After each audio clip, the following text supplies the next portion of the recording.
Well, hello there. This is the basic classroom tutorial for GoogleAware Browser. So the configuration of this classroom is a computer lab, and this is probably a very useful way of using the GoogleAware. If you have a computer lab and you need to send websites over to computers, but you don't want the students to go to other websites, you don't want them to navigate away, you're going to install the GoogleAware Browser. The GoogleAware Browser on the system does not allow them to close the browser, doesn't allow them to navigate away, doesn't allow them to select anything. They have to sit quietly and wait for the website to suddenly appear on their screen. It doesn't use Google Chrome, and it doesn't store cookies if you don't want it to store cookies. In a computer lab, it's very dangerous to store cookies because if someone logs into Google Classroom and then leaves your lab, the next student is logged in as them. They have to remember to log off, but sometimes they don't. Also, it'll remember if they log into a game, what that particular website login was, and it won't allow you to exit. So the way this works is you're going to go to GoogleAware, you're going to download, you're going to install GoogleAware Browser on each of the computers. In this classroom, I actually put it also a shortcut in the startup menu. And there'll be instructions on our website how to do that. So when the computers turn off or log in, they automatically pop up the browser so that the students don't have to click on the browser and open anything up. Now, in this classroom, as you can see here, and we'll do another demo showing the program itself, I've logged into the iLearning system.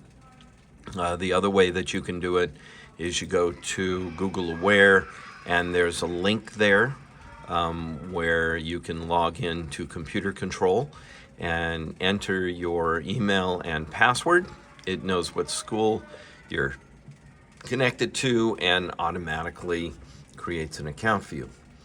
But once you log in, you've got an account, or you go into the iLearning system, you're going to click on computer control and you're going to go to computer management. When you do that, all your classrooms will appear on the left. Here we have a classroom example over on the right, and this is, I believe, grade level kindergarten. Okay, and over here on the left, you're also going to see the computer lab.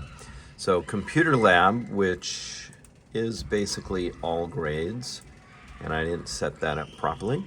So the computer lab's over here on the left. When I select it, I'm going to select from the browser here, and I'm going to go and select the website that I want them to go to. Now, every time you send the computer lab students to a website or a class to a website, the system remembers that website and allows you to give it a title, a description, so you can pull that up in the future.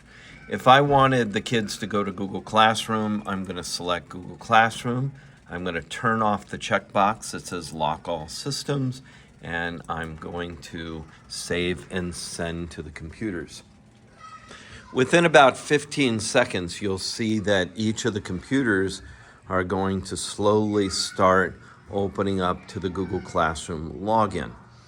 Now, every time you send a new site, it clears all the cookies and the cache so that nothing between sessions are saved. That's only in the situation where you have a computer lab. If you're doing this in your classroom and you're controlling their Chromebooks or their personal laptops or the iPads, that's a little bit different. Now, I can also send them to, let's say, Starfall Math 3rd grade and hit send, and it will automatically take them to the 3rd grade login and the assigned lessons, and you'll see all of them start to change. You don't have to do anything special except download the app, sign into the app using your administrative login that you created when you first set up an account. And then for a computer lab, you just create a type computer lab. If you want to use this in the classroom, it works the same way.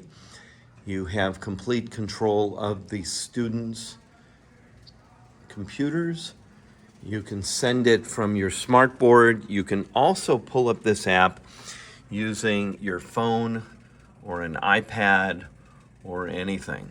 So now if I want to go to, let's say something a little bit different, let's go to typing tutor or a website builder, robotics simulator, Prodigy learning site.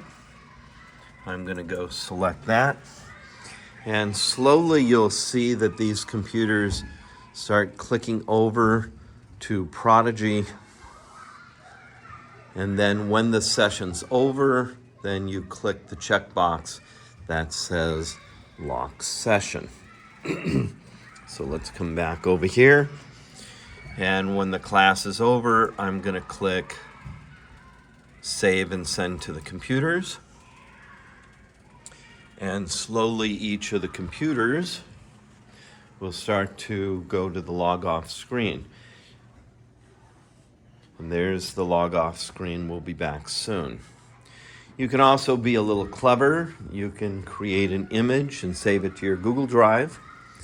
So if you have a document on your Google Drive, like a Google document or Google Slides that you want the kids to go to, just make sure to make the share link public so that anybody can get to it.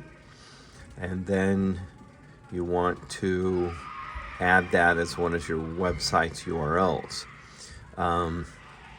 You can use a timeout monkey, but if you use the lock system, it automatically comes back with the we'll be back soon. But you can also just send it to an image, and this is basically a PNG saved on Google Drive. But since you're going to a large image, it may take some time for it to come up, and this basically says time is up, and it's got the monkey on it. The nice thing here is you have complete control of the students' computers, and we'll do another video that specifically shows you how to use the particular apps. But right now we're going to come in here, we're going to send the computers a lockout command, and I'm going to get set up for the 4th grade that are going to come in and do codable. And I'm going to save that. And when the students walk in, I'm going to turn off the lock all systems and hit save and send, and immediately codable 4th grade will appear. All right, see you in the next video.